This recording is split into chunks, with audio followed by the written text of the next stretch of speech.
بسم الله الرحمن الرحیم. ګوره محترمو دی پسې بل قانون دی راموه والا قانون.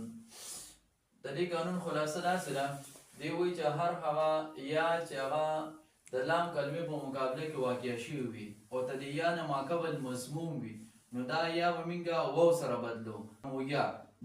یا راغلی ده او ماقبل د یا مضموم دی، نو موږ راولګېدلو دا یا مو و سره بدله کړله، نو رامویه نه راموه جوړ شو. دغه شان نهویه یا راغلی ده ماقبل مضموم دی، نو موږ دا یا چې کوم دی نو موږ و سره بدله کړه نهوه شو.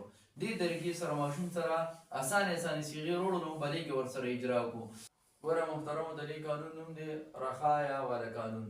د دې قانون خلاصه داسې ده، دی وایي چې و واقع شوي د لام کلمې په مقابله کې او ماقبل د دې و نه چې کوم دی نو مکسور وي، نو موږ به رالږو دا و چې کوم دی نو موږ به یا سره بدلو.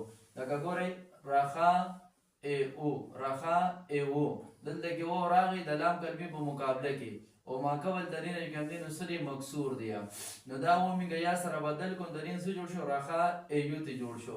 اوس چې رخا ایو ته جوړ شو نو دلته کې الف مفاعل نفسو، د الف مفاعل نفس چې کوم دی نو حمزه راغی، حمزه مکسور راغی، نو دا حمزه چې کوم دی نو دا به موږ څه کوو، دا به موږ یای مفتوحې سره بدل کړو. د الف مفاعل نفس چې کله حمزه مکسوره راشي نو دا حمزه مکسوره به موږ یای مفتوحې سره بدلو.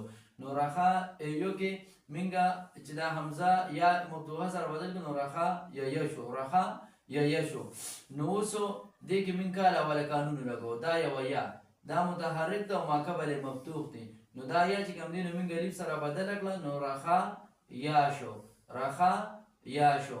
نو دې طریقې سره ماشوم سره پکې نورې صیغې هم راوړل پکار دي، ماشوم په داسې پوهه کول پکار دي.